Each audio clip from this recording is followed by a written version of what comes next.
आप सभी का आपके अपने YouTube चैनल यूपीएससी इन्फो 24 में स्वागत है। तो दोस्तों, हम उम्मीद करते हैं कि आप सभी लोग स्वस्थ होंगे और खुश होंगे। दोस्तों, ये पीजीटी का 17वां भाग वीडियो है जो सिविक्स सब्जेक्ट से संबंधित है, जो राजनीतिक विज्ञान या कह सकते हैं कि नागरिक शास्त्र से संबंधित है। तो दोस्तों, अगर आप टीजीटी, पीजीटी और एलटी ग्रेड के साथ साथ नवोदय की तैयारी कर रहे हैं तो ये वीडियो आपके लिए होगा। और दोस्तों, बताना चाहते हैं कि असिस्टेंट प्रोफेसर का भी आ गया है नोटिफिकेशन और नवोदय का भी, तो दोनों नोटिफिकेशन आ गया है और डेट अभी बाकी है। तो दोनों का फार्म आप भर दीजिए, जिससे कि आपकी चांस जो है और ज़्यादा हो जाए। और परीक्षाएं, हर परीक्षा अगर आप उसके लिए एलिजिबल हैं तो हर परीक्षा को दीजिए, जिससे कि आपका नॉलेज गेन ही होगा। किसी तरह परीक्षा देते रहिए, कहाँ हो जाएगा कोई नहीं जानता है। तो दोस्तों, हिम्मत नहीं हारनी है और सभी लोग मेहनत करिए, दिन रात मेहनत करिए, वीडियो देखिए, किताबें से पढ़िए, नोटबुक्स बनाइए, नोट्स बनाइए, किसी भी तरह आप लगे रहिए। 4 घंटा 8 घंटा जितना आपको टाइम है उतना टाइम आप दीजिए पढ़ाई को, तभी हम लोग क्या हो पाएंगे, सक्सेस हो पाएंगे सभी लोग। तो दोस्तों, सभी अपने टारगेट को बड़ा रखें और लक्ष्य के प्रति सभी लोग अपना ध्यान एक तरफ करें, अपने लक्ष्य की तरफ ही करें, यही हम उम्मीद करते हैं। और वीडियो स्टार्ट करते हैं। दोस्तों, ये आज का जो ये 17वां भाग है पॉलिटी का, तो स्टार्ट करते हैं। पहला नंबर क्वेश्चन है जो 16 से स्टार्ट होगा। तो निम्न में से किस देश को स्वतंत्र नियामकीय आयोग की जन्मस्थली माना जाता है? निम्न में से किस देश को स्वतंत्र नियामकीय आयोग की जन्मस्थली माना जाता है? ऑप्शन देखिए, ब्रिटेन को माना जाता है क्या, संयुक्त राज्य अमेरिका को, या फ्रांस को, या इनमें से कोई नहीं। तो दोस्तों, आपको विदित होगा कि संयुक्त राज्य अमेरिका को स्वतंत्र नियामकीय आयोग की जन्मस्थली माना जाता है। ऑप्शन बी आपका सही है, दूसरा मतलब। ये व्याख्या देख लेते हैं दोस्तों। स्वतंत्र नियामकीय आयोग का संबंध संयुक्त राज्य अमेरिका से है। नियामकीय आयोग की स्थापना इसलिए की गई ताकि समाज में शक्तिशाली आर्थिक वर्गों की क्रियाओं एवं नियंत्रण द्वारा सार्वजनिक हित की रक्षा तथा उसमें वृद्धि की जा सके। तो नियामकीय आयोग की स्थापना का उद्देश्य क्या था कि समाज में जो शक्तिशाली आर्थिक वर्गों की जो क्रियाएं हैं एवं नियंत्रण द्वारा क्या किया जाए, सार्वजनिक हित की रक्षा और उसमें वृद्धि किया जाए, इसका एक मुख्य उद्देश्य था। 17 नंबर क्वेश्चन देख लीजिए फ्रेंड्स। संयुक्त राष्ट्र महासभा द्वारा पारित सामूहिक सुरक्षा से संबंधित एक महत्वपूर्ण प्रस्ताव निम्न प्रतिवेदनों पर आधारित था। तो किस प्रतिवेदन पर आधारित था सामूहिक सुरक्षा से संबंधित? तो आंसर जो हो जाएगा आपका एचीसन प्रस्ताव 1950। एचीसन प्रस्ताव 1950 से संबंधित था या आधारित था। तो व्याख्या देख लीजिए फ्रेंड्स। कोरियाई संकट के पश्चात या कोरियाई संकट के बाद संयुक्त राष्ट्र ने एचीसन प्रस्ताव 1950 पारित किया। एचीसन प्रस्ताव 1900 पारित कब किया था? तो कोरियाई संकट के बाद, ठीक है, जिसका संबंध सामूहिक सुरक्षा से है। इसीलिए महासभा सामूहिक सुरक्षा की व्यवस्था के लिए एक प्रमुख एजेंसी बन गई। इसीलिए महासभा सामूहिक सुरक्षा की व्यवस्था के लिए एक प्रमुख क्या हुआ कि संस्था बन गया, एजेंसी बन गया। तो यहाँ पे देखिए, क्वेश्चन को एक बार दोबारा रिपीट कर लीजिए दोस्तों। संयुक्त राष्ट्र महासभा द्वारा पारित सामूहिक सुरक्षा से संबंधित एक महत्वपूर्ण प्रस्ताव निम्न प्रतिवेदनों पर आधारित था। तो किस प्रतिवेदन पर आधारित था ये बताना था आपको। तो एचीसन प्रस्ताव 1950 से ही आंसर है, ठीक है। आगे चलते हैं। फ्रांसीसी क्रांति का नारा था। फ्रांसीसी क्रांति का नारा था, क्या नारा था ये आपको बताना है। तो इसमें देखेंगे कि स्वतंत्रता, संप्रभुता, बंधुत्व था, या समानता, एकता, संप्रभुता था, या स्वतंत्र राष्ट्रीयता, एकता था, या स्वतंत्र समानता, बंधुत्व था। तो दोस्तों, ये आंसर हो जाएगा 4, स्वतंत्रता, समानता, बंधुत्व था, ठीक है। जैसा कि आप लोग जानते हैं, फ्रांस की क्रांति 1789 में हुई थी, इस डेट को याद रखेंगे, ठीक है। इसकी व्याख्या देख लीजिए। फ्रांसीसी क्रांति 1789 में लुई 16वां के शासनकाल में हुई थी। किसके शासनकाल में हुई थी? तो लुई 16वां के शासनकाल में हुई थी। ये आप याद रखेंगे क्योंकि क्वेश्चन बार बार पूछा जाता है कि जो फ्रांस की क्रांति 79 में हुई थी उस समय शासक कौन था? तो लुई 16वां था। अगर लुई 16वां दे देगा तो फ्रांस की क्रांति का सन पूछेगा, तो ये सब याद रखेंगे। यहाँ से 3 क्वेश्चन ही बनता है। सन पूछता है, किसके शासनकाल में हुआ, उसका मेन मुद्दा क्या था, मेन उद्देश्य क्या था या थीम क्या था? तो थीम था स्वतंत्रता, समानता और बंधुत्व, ठीक है। यह क्रांति वॉल्टेयर, रूसो, मॉन्टेस्क्यू से प्रभावित थी। इस क्रांति में स्वतंत्रता, समानता तथा बंधुत्व का नारा दिया गया, ठीक है। तो किसका नारा दिया गया था? स्वतंत्रता, समानता, बंधुत्व का नारा दिया गया था। आगे देखिए 19 नंबर क्वेश्चन है, संघीय व्यवस्था में प्रायः निम्न की आवश्यकता होती है। संघीय व्यवस्था में प्रायः किसकी आवश्यकता होती है ये बताना है। ऑप्शन है लिखित संविधान और शक्ति विभाजन, ठीक है, लिखित संविधान और संसदीय संप्रभुता, मौलिक अधिकार और नीति निर्देशक तत्व, मौलिक अधिकार और कर्तव्य। तो दोस्तों दो तो ऑप्शन उसी तरह गलत हो जाएंगे, ये दोनों पहले ही गलत हो गए क्योंकि इसमें थोड़ा भी आपको दिक्कत नहीं होनी चाहिए इनको क्वेश्चन से हटाने में कि ये आंसर हो ही नहीं सकते। बच गया लिखित संविधान दोनों में है तो यहाँ पे हम देख लेंगे, लेकिन सबसे ज़रूरी क्या है कि हमारी संसदीय संप्रभुता तो है ही नहीं, ठीक है। संप्रभुता हमारी जो जिसमें क्या है निहित है वो क्या है कि जनता में निहित है भारत की, और संघीय व्यवस्था का ये भी है कि शक्तियों का विभाजन होना चाहिए, ये भी संघीय जो व्यवस्था है उसका मुख्य मुद्दा है। लिखित संविधान तो होना ही चाहिए। तो आंसर आपका जाता है पहला, लिखित संविधान और शक्ति विभाजन, ये आपका आंसर हो जाएगा, ठीक है। व्याख्या देख लीजिए।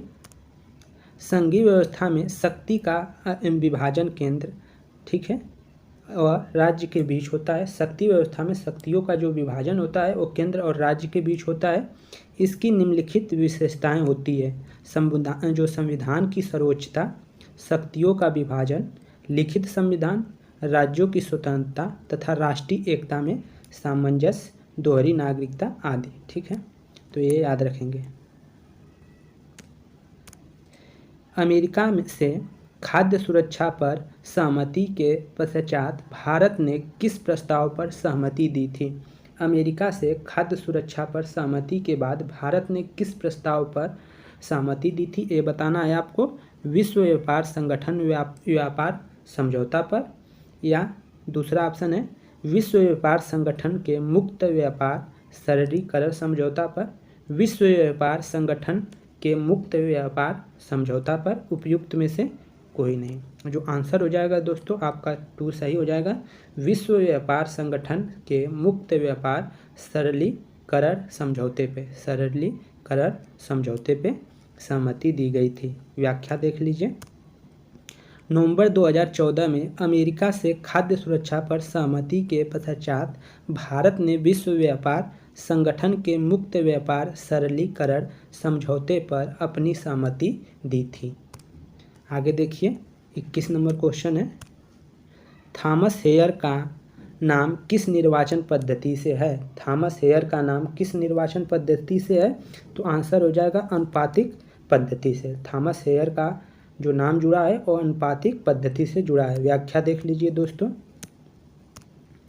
अनुपातिक प्रतिनिधित्व नामक निर्वाचन पद्धति के विकास का संबंध थॉमस हेयर से है।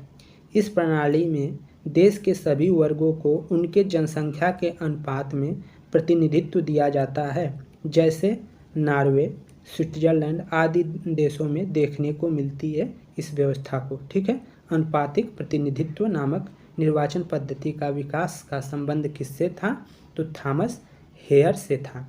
अनुपातिक प्रतिनिधित्व का जो होता है दोस्तों हमारे भारत में नहीं है। हमारे यहाँ लोकतंत्र है और जनता मतलब डायरेक्ट निर्वाचित करती है अपने सांसद और विधायक को, लेकिन जो राष्ट्रपति होता है वो उसका चुनाव अनुपातिक प्रतिनिधित्व के सिद्धांत पे ही क्या होता है, राष्ट्रपति का चुनाव होता है। लेकिन ये जो मेन चुनाव है उसमें नहीं होता है, जिसमें आपके प्रधानमंत्री और जो सांसद बनते हैं या कह सकते हैं जो मुख्यमंत्री बनते हैं, ठीक है। द एंड ऑफ आइडियोलॉजी के लेखक कौन है? द एंड ऑफ आइडियोलॉजी के लेखक कौन है? तो इसके जो लेखक हैं दोस्तों वो हैं डेनियल बेल। कौन है? डेनियल बेल क्या है? द एंड ऑफ आइडियोलॉजी के लेखक हैं। ये याद रखेंगे, लिख लेंगे। पुस्तकों को एक एक पुस्तकों को नोट करते रहिए। हर वीडियो में आपको पुस्तक मिल रहा है, कोटेशन मिल रहा है, उसको एक कॉपी बना लीजिए। मतलब हर को लिख लीजिए, कौन सी क्रांति कब हुई, कौन सा स्टेटमेंट किसने दिया है, कौन सी पुस्तक किसने लिखी है। आप वीडियो देखते रहेंगे और उसमें नोट करते रहेंगे दोस्तों। जब तक हमारी परीक्षा अक्टूबर या नवंबर दिसंबर में जब भी होगी तब तक हमारे पास नोट्स उपलब्ध हो जाएगा। बहुत से क्वेश्चन उपलब्ध हो जाएंगे, कम से कम 1-2 हज़ार क्वेश्चन तो हमारे पास आ ही जाएंगे, जिससे क्या होगा कि हमारी तैयारी जो है बहुत अच्छे से हो सकेगी। और हम पॉलिटी के अलावा भी लाएंगे, और पहले भी वीडियो ला चुके हैं जो मतलब कुछ ऑनलाइनर क्वेश्चन है। ऑनलाइनर क्वेश्चन वाले में आप वीडियो देखिए, हमारे प्लेलिस्ट में चले जाइए, उसमें आपको अधिकांश क्वेश्चन मिल जाएंगे पेपर में। वहाँ से क्वेश्चन जरूर आएंगे। अगर आप वीडियो को हमारे देख रहे हैं और हमारी बातों को सुन रहे हैं तो दोस्तों विश्वास करिए कि वो जो वीडियो पॉलिटी से बनाए हैं, कुछ हिस्ट्री से भी बनाए हैं, तो जो ऑनलाइनर क्वेश्चन है उसको आप चलाकर एक मतलब जल्दी जल्दी देख लीजिए, जिससे कि आपको याद हो जाए। कुछ क्वेश्चन तो आ जाएगा फ्रेंड्स। यही आप लोगों से रिक्वेस्ट है कि आप उसमें जाइए, जो होता है प्ले लिस्ट वाले में, उसमें जाकर आप देखिए कहाँ पे है सब।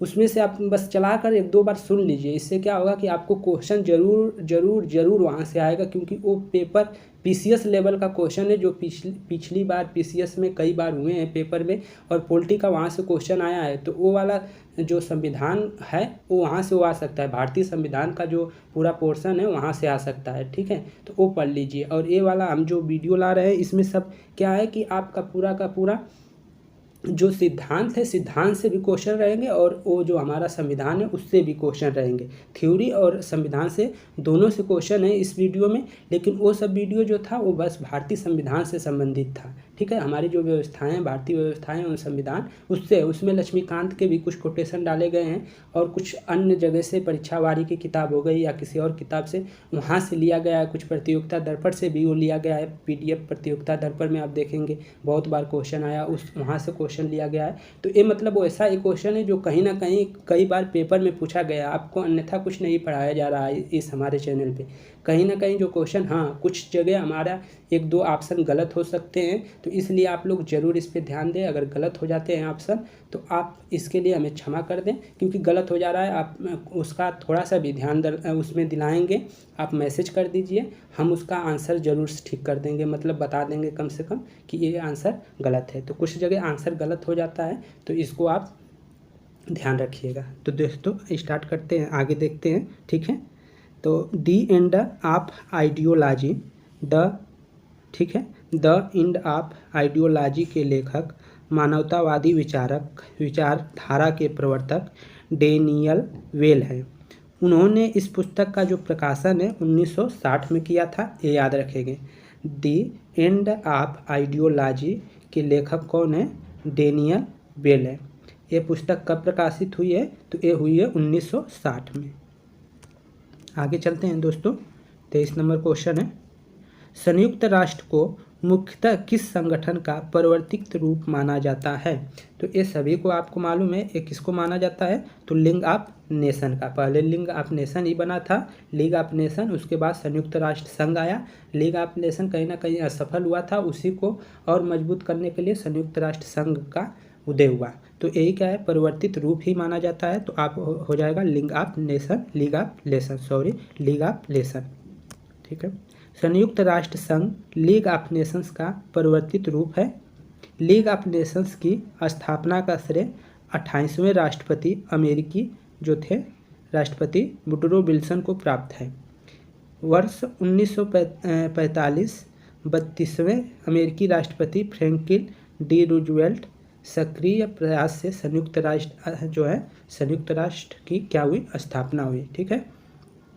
तो जो संयुक्त राष्ट्र की स्थापना हुई थी उसमें फ्रैंकलिन डी रूजवेल्ट की बहुत महत्वपूर्ण भूमिका थी, इसमें रूजवेल्ट की थी। और जो आपका बना था लीग ऑफ नेशन, उसमें राष्ट्रपति जो थे 28वें वुडरो विल्सन, उनकी महत्वपूर्ण भूमिका थी। तो दोनों को याद रखेंगे, ठीक है। आगे देखिए, हॉब्स के अनुसार क्वेश्चन है, हॉब्स के अनुसार प्राकृतिक अवस्था में मानवीय जीवन था, कैसा था ये बताना था कि उस समय मानवीय जीवन हॉब्स के अनुसार कौन है। हाफलाक्स रूसो ने अलग अलग व्याख्या की है, तो इनके हॉब्स के अनुसार कौन था, क्या था उस समय मानव जीवन की जो अवस्था थी, मानवीय जीवन। एकांकी जो थे एकांकी निर्धन थे, निंदनीय अल्पकालिक थे, तो क्या थे ये बताना है। एकांकी किंतु शांतिपूर्ण था, सामाजिक और सहयोग किंतु दरिद्र था, उपयुक्त में से कोई नहीं। तो ये पहला वाला सही हो जाएगा। एकांकी थे, निर्धनी थे सभी लोग, निंदनीय अल्पकालिक था। तो ऐसा उस समय जो प्राकृतिक अवस्था में मानव जीवन की जो अवस्था थी ऐसी थी, ऐसा व्याख्या हॉब्स के अनुसार था। ठीक है, ये व्याख्या देख लीजिए। हॉब्स के अनुसार प्राकृतिक अवस्था में मानवीय जीवन एकांकी, निर्धन, निंदनीय तथा अल्पकालिक था। उसने सामाजिक समझौता सिद्धांत में मनुष्य के प्रारंभिक जीवन के विषय में वर्णन किया है। ठीक है,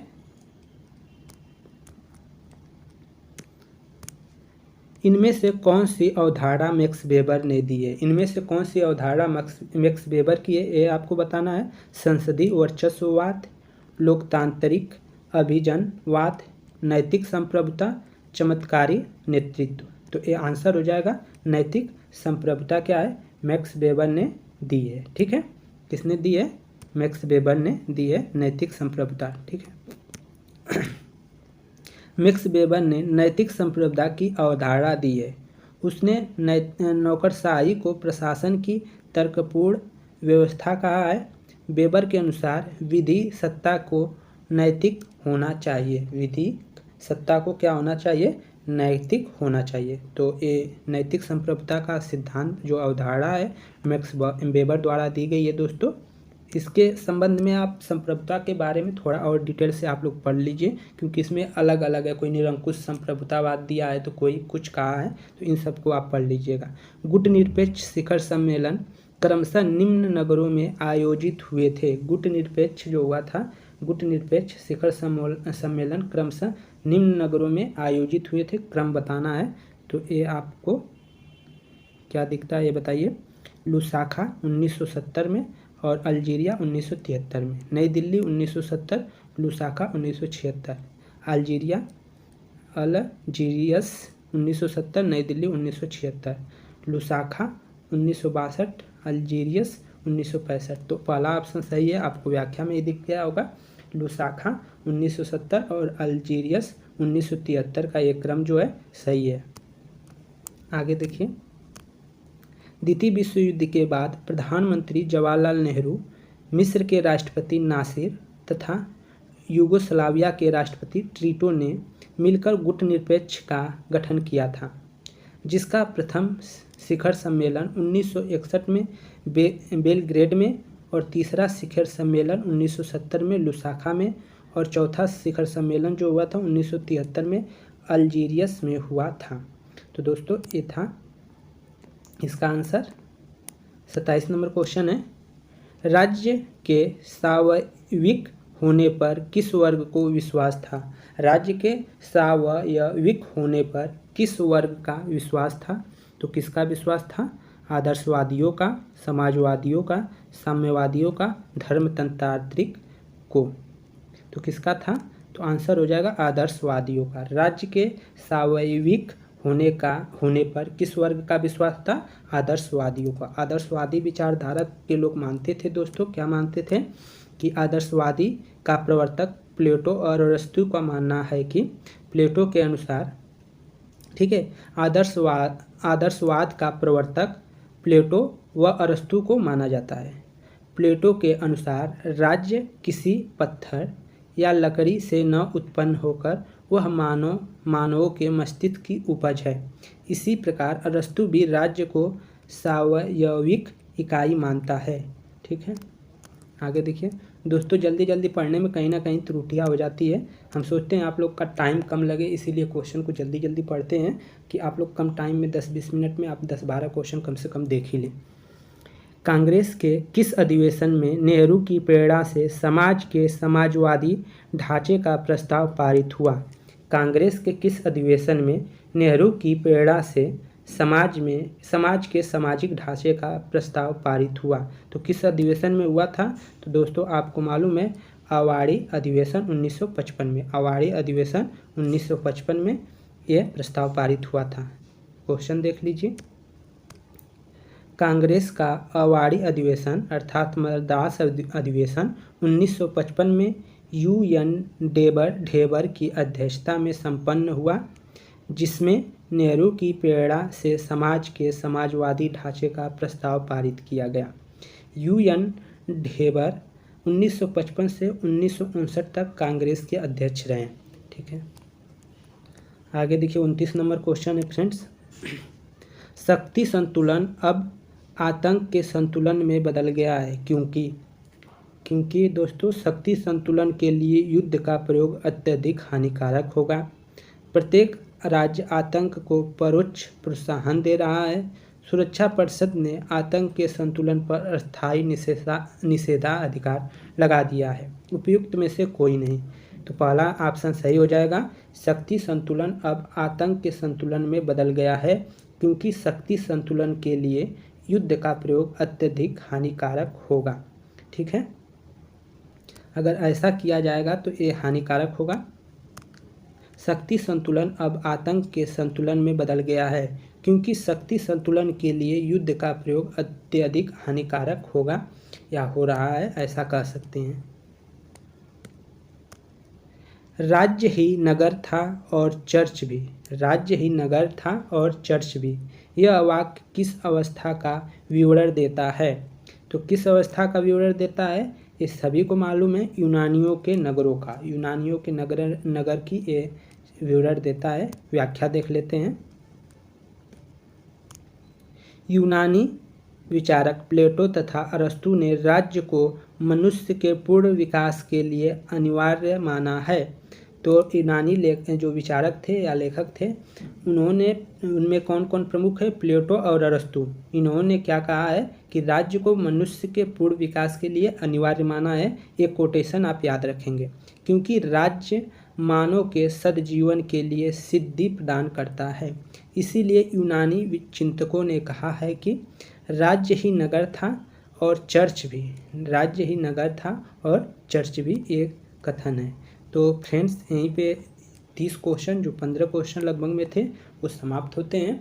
तो दोस्तों अगर ये वीडियो थोड़ा भी पसंद आई हो तो आप वीडियो को ज़रूर लाइक कर दें, और आप चैनल पे नए हैं फ्रेंड्स, तो अगर चैनल का जो वीडियो आप देखें थोड़ा पसंद आ रहा है तो आप चैनल को सब्सक्राइब कर लें, क्योंकि और आने वाले समय में हम कोशिश करेंगे कि अपने में सुधार करें और अच्छा जो तथ्य है वो आपको कंटेंट अच्छा प्रोवाइड करा सकें, जो परीक्षा में आपको थोड़ा बहुत हेल्प कर सके, कुछ ना कुछ हेल्प कर सके। यही है, ये नहीं कहेंगे कि हमारा ये वीडियो आप पूरा देखकर कोई एग्ज़ाम निकाल लेंगे। आपको दोस्तों किताब से पढ़ना है, और लोग अच्छे से वीडियो बनाते हैं उनका भी देखना है। आपको जो अच्छा लगे उनके चैनल पे जाइए, वहाँ से देखिए, आप अच्छे से देखिए, किसी को देखिए, लेकिन मेहनत आप जारी रखिए, क्योंकि हमारा एक बस थोड़ा सा प्रयास है आप लोगों के लिए कि आप थोड़ा सा कुछ अच्छा कर लें। अगर आप देख रहे हैं हमारे चैनल को तो ये हमारे लिए सौभाग्य की बात है। हमें अच्छा लगता है कि हमारे चैनल पे कुछ लोग देखते हैं, तो इसलिए सभी लोगों को तहे दिल से शुक्रिया। नमस्कार।